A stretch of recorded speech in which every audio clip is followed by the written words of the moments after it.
Assalamualaikum warahmatullahi taala wabarakatuh. Alhamdulillahilladzi ja'ala Ramadhana syahrul siyam.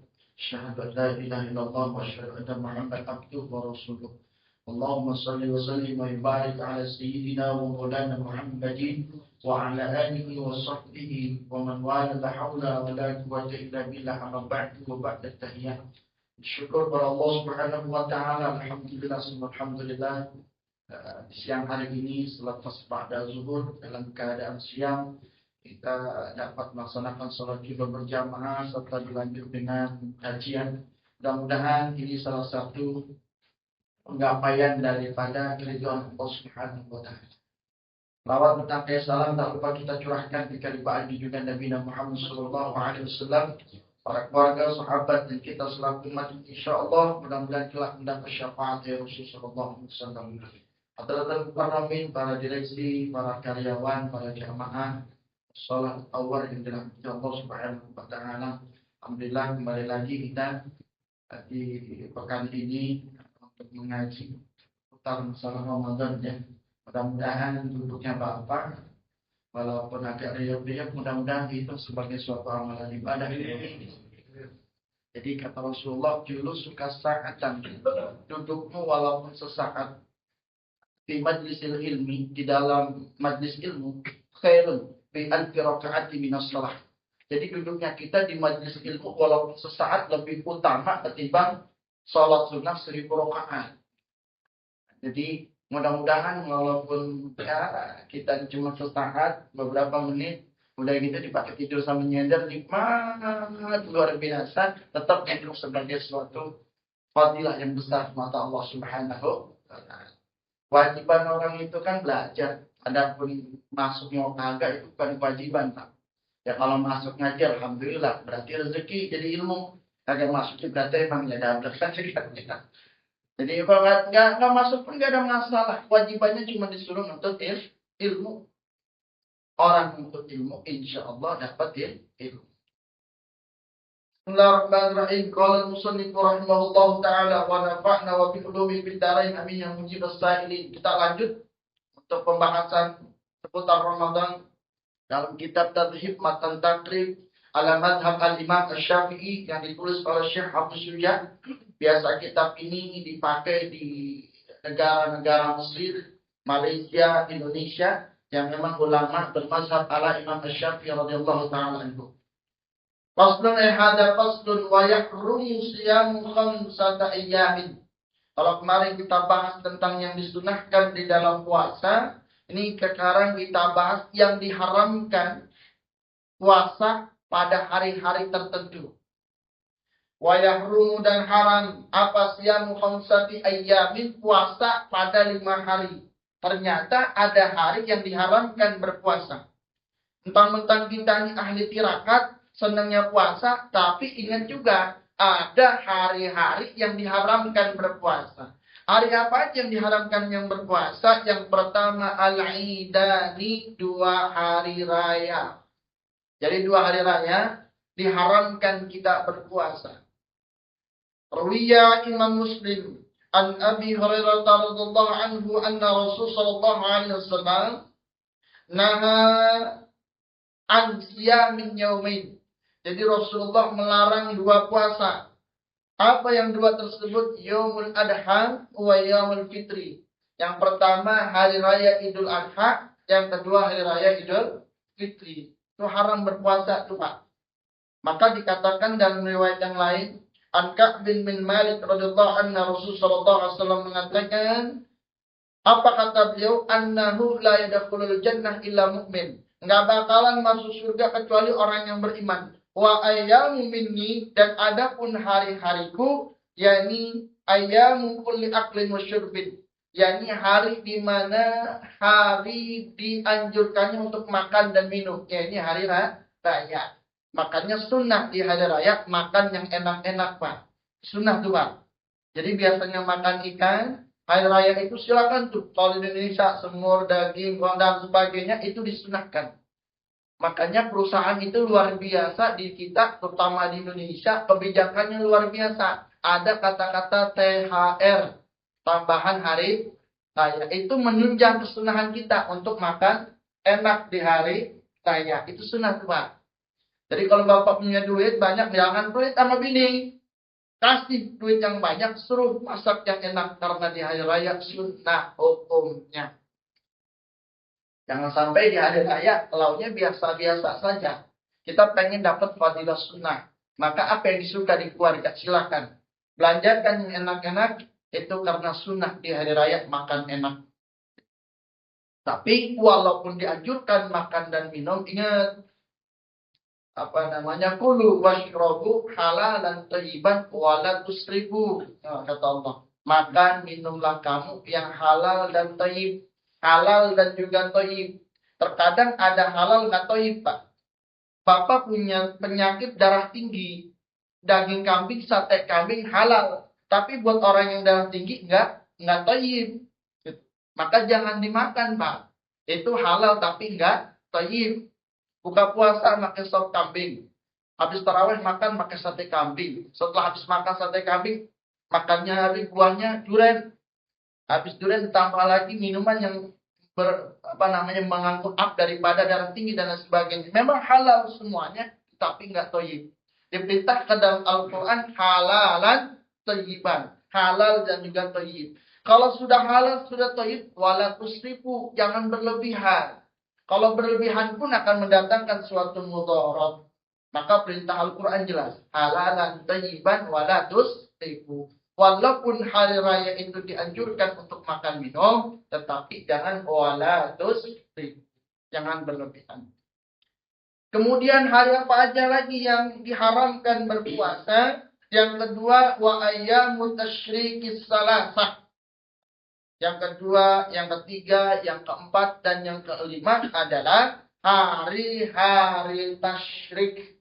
Hari tasyrik itu hari di mana disunahkannya kita untuk bil-idhahil dam, untuk mengalirkan darah, bimana kurban. Itu hari tasyrik. Kalau Idul Adha tanggal 10, hari tasyriknya 11, 12, sampai 13.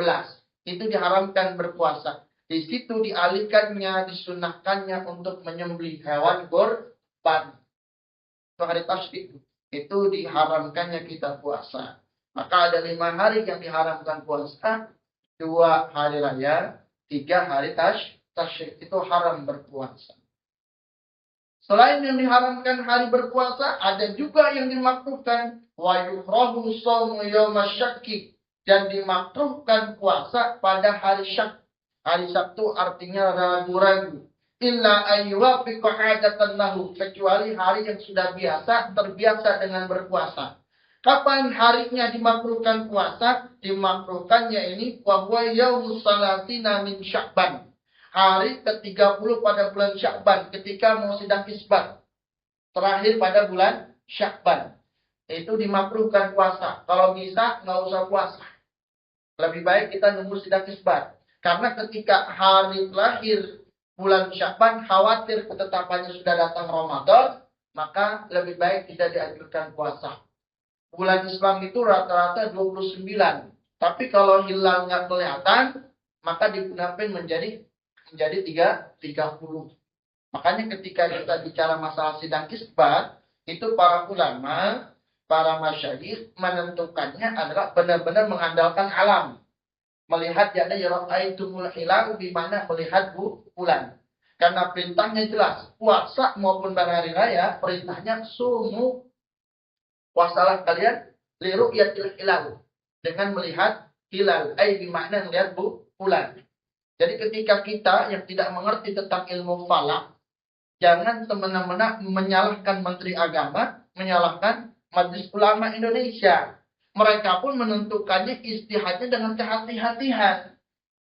Makanya ketika seorang bertanya, ini Idul Fitri kapan sih? Puasa kapan sih? Kita cukup ati Allah wa ati Rasul wa ulil amri minkum.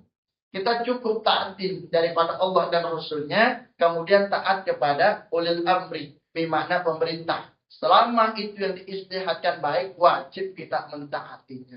Kalau terjadi perbedaan, ada ormas yang sudah puasa duluan, yang sudah lebaran duluan, gak ada masalah. Karena itu bukan masalah pokok, tapi masalah furu'iyah.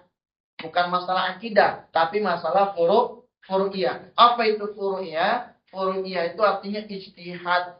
Kalau masalah akidah, suatu yang pokok, Pak. Nggak bisa diotak-atik itu. Sholat 5 waktu, nggak ada yang bilang sholat 4 waktu. Semua sepakat di dunia. Pasti yang namanya sholat 5 waktu. Karena sudah nas Quran yang berbicara.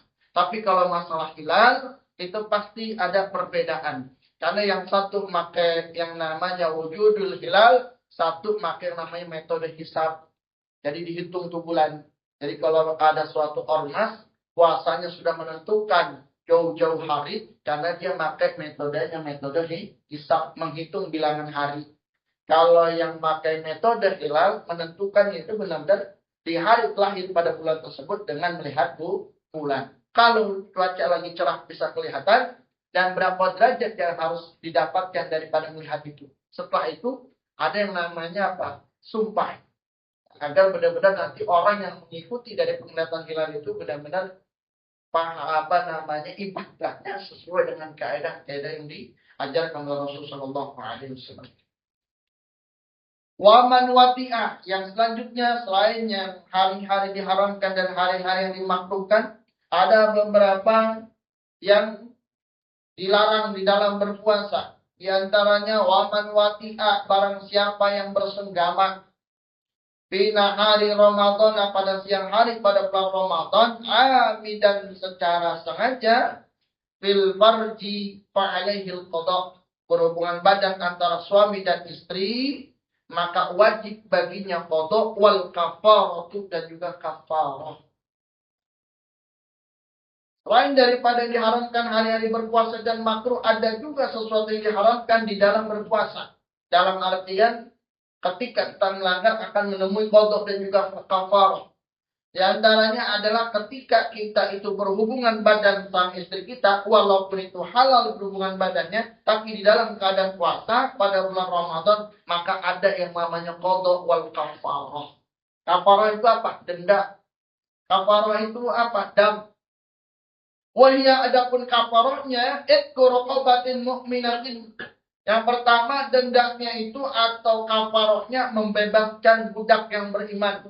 Kalau dulu ada yang namanya budak. Budak itu orang yang tidak merdeka. Rampasan perang. Nah, itu perempuannya itu bisa dijual belikan, Pak. Atau zaman Rasulullah, sahabat ada yang namanya budak. Maka itu yang budak beriman, ketika kita mendapati kafar daripada tidak melaksanakan puasa dan bersenggama pada siang hari, maka itu pembebasannya budak yang perempuan yang beriman. Itu salah satu kafarnya. Fa'ilam yajid, kalau nggak ada, sekarang kan udah nggak ada budak. Fasyamu syahraini, maka kita wajib puasa 2 bulan berturut-turut setelah Idul Fitri. Ramadan aja nggak kuat, sampai lagi setelah Ramadan 2 bulan berturut-turut. Mutatabi'ain. Fa'ilam tastati, kalau nggak mampu, fa'it'amu sittina miskinan. Kalau nggak mampu ngasih makan orang miskin sebanyak berapa? 60 orang miskin. Setiap harinya mudun. Mudun itu 1 kilo kalau hitungan Indonesia. Mudun itu ukuran Arab dan Irak dan juga hitungan Timur Tengah.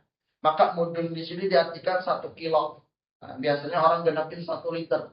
Berarti selama 60 1 hari 1 liter, 60 orang miskin.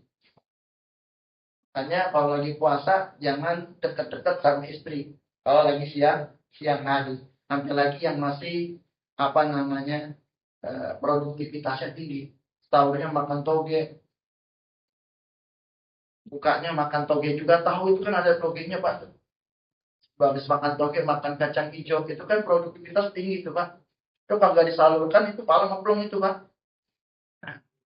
Udah gitu di kerjaan lagi nyetel YouTube, ngibulnya apa baik lagi. Ya. Ini nelpon lagi. Nelpon suaranya ngerik-ngerik, Mas. Ya. Hati-hati itu, Pak, tuh. Ntar pulangnya maghrib aja, Pak. Boleh kalau udah malam, boleh, Pak. Boleh kalau udah malam, halal. Sebelum waktu subuh. Kalau udah subuh berhenti. Kalau udah subuh berhenti. Sebelum subuh tuh dari habis tarawih boleh, Pak. Silakan. Boleh, halal. Kalau siang jangan. Kenapa? Karena khawatir nanti kita kena kafarat. Karena kafaratnya lumayan. Bebasin beda budak. Kalau nggak bebasin budak, puasa selama 2 bulan. Kan nggak nyambut deh. Orang Ramadan aja juga kita otak ketir. Begitu pas puasa Ramadan, kayak orang nggak makan 30 hari, Pak. Nyender, tiang, mata, lihat video. Masuk aja ke kantor, rasanya buka pintu, orang ada tenaganya, Pak. Dipanggil bos aja, matanya juga udah berat, Pak. Berat. 2 bulan itu berat, 2 bulan. Lalu kalau nggak itu juga ngasih makan orang miskin 60 seharinya 1 mut. Waduh, berat juga. Gaji aja buat anak istri belum tentu cukup, apalagi bayar kafar. Makanya puasanya jangan sampai terganggu dengan hal-hal yang seperti itu. Likuli miskin mudun. Setiap orang miskin itu 1 mut. 1 mut itu ukuran Baghdad dan juga Mesir. Sedangkan di Indonesia 1 mut itu kategorikan adalah 1 liter. Waman mata, dan barang siapa orang yang meninggal dunia, wa alaihi siyamun min Ramadan, dan padanya itu meninggalkan puasa pada bulan Ramadan, aktima'an holikul yamin mudun. Dan kalau setiap setiap harinya itu satu mud. Orang meninggal pada bulan Ramadan. Nah, meninggal pada bulan Ramadan, dia meninggalkan puasa pada bulan Ramadan tersebut, maka ahli warisnya itu dikatakan atim an hulikul yaumin mudun. Ngasih yang ditinggalkan puasa tersebut sehari satu mud. Itu yang disebut dengan ijtihadnya para imam-imam di Indonesia itu yang disebut dengan fidyah. Fidyatun ta'amun miskin. Wallahu a'lam bishawab. Kan Bapak ada yang mau didiskusikan dikit, yang penting bisa menjadikan suatu faedah buat kita semuanya. Lama-lama juga khawatir, lebih baik sedikit, yang penting masuk ya Pak. Ya saya mah ngomong aja nih Pak, yang mudah-mudahan alhamdulillah, yang mudah-mudahan nggak apa-apa, yang penting udah dapat kebaikan. Bapak yang belum dapat kebaikan, saya yang datang dari rumah juga kembali dapat kebaikan. Silakan Bapak yang mau didiskusikan. Ya.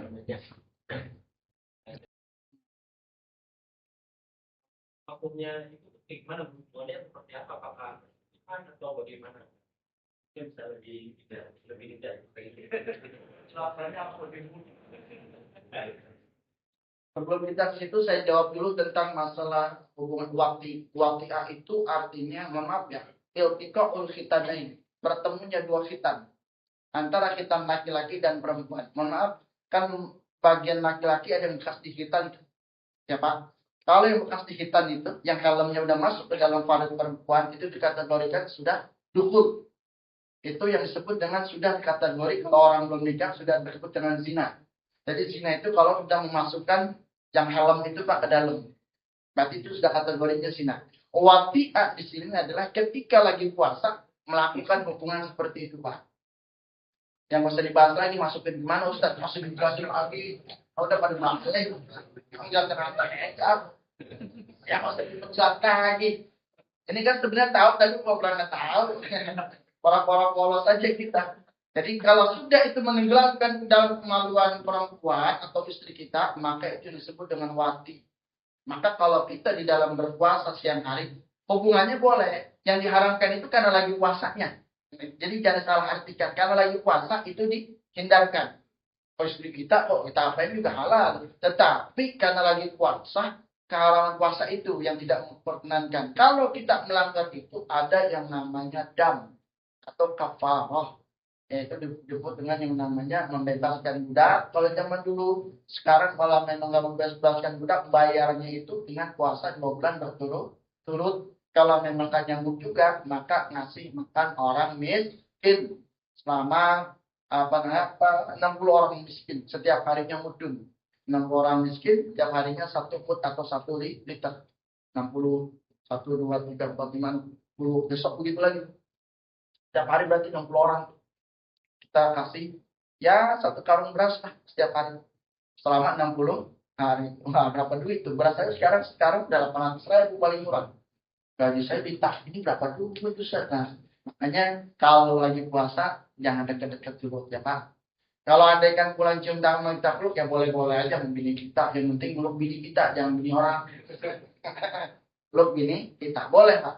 Mencium tidak membatalkan puasa. Itu kan sesuatu yang lumrah suami sama istri.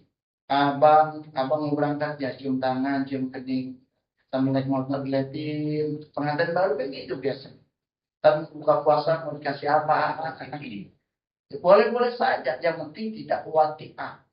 Wati'ah itu artinya, atau Ustaz kalau ada kan maaf juga, ada yang namanya onani lah bahasa. Kalau bahasa kedokteran onani, kalau bahasa fikihnya namanya istami. Mengeluarkan dimainin oleh bikini itu pun membatalkan puasa. Karena keluarnya furujul mani membatalkan puasa. Kecuali keluar dengan sendirinya. Di musola adem begini Asep tiduran di pojok mimpi. Nah, istilah dalam bahasa fikih itu tidak membatalkan puasa, tapi mewajibkan mandi. Kalau sengaja dikeluarkan, nah ini beda. Sambil nonton film, kurban di atas mata empat, keluarlah itu. Itu batal puasanya karena keluarnya sengaja. Ini bocah mandi lama amat sih. Itu lagi puasa tuh, mandinya lama, mengeluarkan suka ya batal puasanya. Tapi kalau ihtilam karena mimpi tidak. Itu biasanya usia-usia 30 ke bawah itu sering mengalami itu. Karena reproduksinya banyak Pak gitu. Kalau udah 40 tahun nah angin doang. Kadang-kadang udah itu capek duluan. Apalagi yang dari pagi udah kerja. Pulang tinggal tenaga sisa Pak. Capeknya luar biasa. Ya, makanya kalau orang nikah itu kagak niat ibadah itu berat. Karena nikah terkadang itu serunya itu ya usia-usia baru itu 2 bulan 2 tahun. Kalau udah usia 40 nggak kepikiran itu Pak. Karena yang dipikiran besok anak gue beli baju gimana, besok lebaran gimana. Dulu saya ngeliat bapak saya, sekarang ngalamin. Ngalamin kenapa? Dulu kita jadi anak-anak Ramadan seru. Sekarang kenapa pusing? Karena kita sekarang jadi bapak-bapaknya. Kenapa bapak mau kerja di tahap ini? Karena ada tanggungan anak bini. Apa juga saya kerjain kan gitu. Jadi hal-hal yang begitu ketika seorang tuh masih masa-masa pengantin baru itu reproduksinya tinggi, maka Ramadan dijaga jangan sampai wati'ah. Betul nanti kena kafarah. Kalau sudah kena kafarah itu ya terkadang ya mau nggak mau wajib kan jatuhnya. Wallahu a'lam bishawab. Mungkin ada lagi silakan Pak.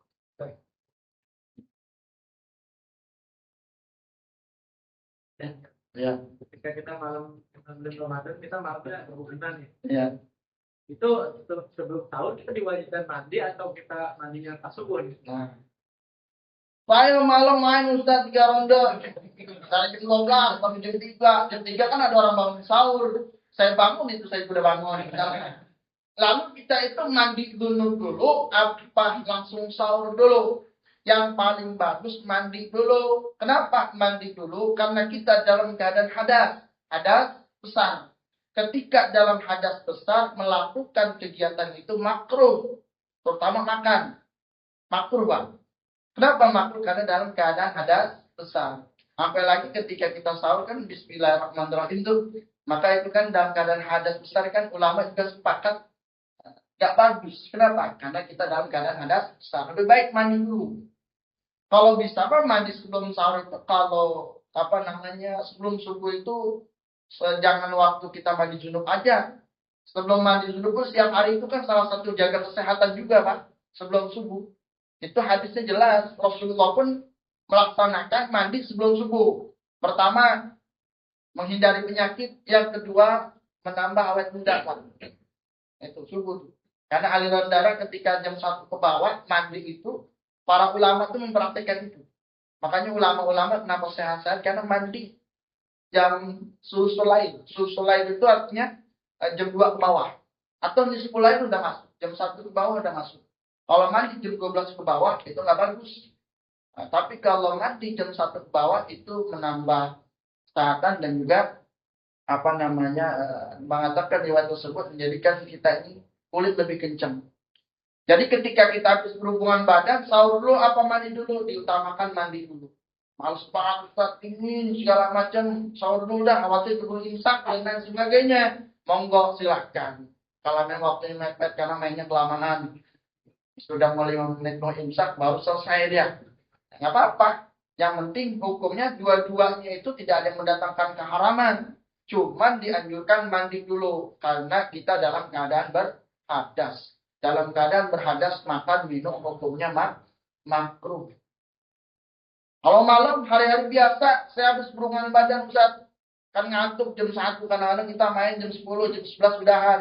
Apakah harus mandi dulu? Kalau itu cukup cuci kemaluan kita, wudu langsung tidur. Gitu Pak. Boleh kalau itu. Jadi kalau itu dianjurkan begitu. Adapun langsung mandi, monggo juga. Tapi kalau keadaan dalam puasa, sahur dulu apa mandi dulu, diutamakan mandi. Karena kita sahur pengennya dalam keadaan tidak berhadas. Karena kalau hadas besar itu, dalam apa-ngapain makruhnya total. Tapi kalau hadas kecil, enggak. Hadas kecil makan nggak makruh. Hadas kecil minum nggak makruh. Hadas kecil itu berkumpul nggak makruh. Bahkan hadas kecil kita ini boleh masuk masjid, boleh masuk musola. Tapi kalau dalam keadaan junub hadas besar, kita itu ulama fikih mengatakan diharamkan kita masuk ke dalam masjid, masuk ke dalam musola. Sampai lagi makan, makruhnya besar. Maka diutamakan mandi. Nawaitul ghusla irabil hadasul akbar badani billahi ta'ala. Ada niat mandi untuk menghilangkan hadas besar karena Allah. Rukunnya 2. Yang pertama niat, yang kedua mengalirkan air ke seluruh anggota badan. Maaf ya Pak, ini kadang-kadang kita harus praktekkan kalau mandi junub. Kalau kita mandi junub itu lebih baik Pak, jangan begini Pak. Kalau begini, maaf ini kepitan kepitan anus ini ketutup. Sedangkan yang namanya rukun mandi kan harus terbasuh semua kulitnya. Pakai shower begini, tapi kan ini enggak. Ini Pak, bagus itu nongkrong Pak. Nongkrong begini, pas itu air itu kepala kita yang paling afdol adalah kepala kita, barulah disitu niat saja pun niat mandi junub untuk menghilangkan hadas besar karena Allah Ta'ala. Ya. Semuanya harus berbasuh sama air. Karena kalau nggak terbasuh dengan air, maka nggak sah mandi junubnya. Karena mengalirkan isolul ma'i ila jam'il bashar. Menyalurkan air sampai ke semua kulit. Terutama yang kepitan anus kita itu. Kalau kita diri kan, tertutup Pak. Tapi ketika kita nongkrong kebuka, maka teralirkan air, maka di situ mandi junub harus penting kita benar-benar memperhatikan. Jangan sampai nanti mandi junub kan cuma coba-coba tapi nggak paham tentang mandi junub. Inilah pentingnya ngaji mandi junub. Dan mandi junub pun ada doanya lagi Pak di dalam mandinya. Sebelum mandi kita ngeliat air. Kalau ulama mensunahkan sebelum mandi junub wudu dulu. Habis wudu ngeliat air Bismillahirrahmanirrahim ja'alal ma'a tahura. Kemudian takdimul yumna 'alal yusra, mendahulukan yang kanan daripada yang kiri. Jadi benar-benar ada nilai-nilai ilmu di dalam mandi dan apa. Bukan sekedar nyiram-nyiram air, tetapi ada ilmunya di dalam mandi dan apa. Wallahu a'lam bishawab. Sudah. Baik. Itu saja Bapak yang dirahmati Allah Subhanahu wa taala, mudah-mudahan ada manfaatnya walaupun sudah sebentar, mudah-mudahan ada manfaatnya dan mudah-mudahan kita semua adalah orang-orang insyaallah minas salihin minal iman ibadika salihin wa imamil muttaqin dan benar senantiasa ibadah yang kita lakukan di bulan Ramadan ini mendapat ridho dari Allah Subhanahu wa taala dan benar senantiasa jihadnya Bapak dari rumah mencari nafkah buat anak istri Bapak mudah-mudahan tergolong jihad yang besar di mata Allah Subhanahu wa taala. Allah berikan kesehatan lahir dan batin bagi kita semuanya pada umur sehat afiat. Allah berikan kita rezeki yang halal yang banyak dan berkah buat ibadah kepada Allah Subhanahu wa taala. Bihadnya Al-Fatihah. Billahi minasyaitonir rajim. Bismillahirrahmanirrahim. Alhamdulillahirabbil alamin arrahmanir rahim maliki yaumiddin. Iyyaka na'budu wa iyyaka nasta'in. Shiratal mustaqim. Shiratal ladzina an'amta 'alaihim ghairil maghdubi 'alaihim waladdallin. Amin. Astaghfirullahaladzim. Alhamdulillah. Ya Maulana Muhammad kita berjaya berkeram wa muslim Rasulullah ajma'in. Bismillahirrahmanirrahim. Alhamdulillah rabbil alamin. Hamdalillah wa bihamdihi masjid ya rabbana الكريم العظيم سبحان اللهم صل على محمد وعلى ال سيدنا محمد رب اغفر لنا يا الله ولوالدينا وارحمهم كما ربونا صغارا وجميع المسلمين والمسلمات والمؤمنين اللهم افتح علينا ابواب النعمه ابواب الصحه ابواب السلام ابواب الرزق وقال النبي مباركا ولا مشقة ولا ضيق ولا تعب برحمتك يا ارحم الراحمين ربنا اتنا في الدنيا حسنه وفي الاخره حسنه وقنا عذاب النار بفضل سبحان ربك رب العزه عما يصفون سلام على المرسلين والحمد لله رب العالمين Subhanallahumma wa bihamdika asyhadu an la ilaha illa anta astaghfiruka wa atubu ilaik. Assalamualaikum warahmatullahi wabarakatuh.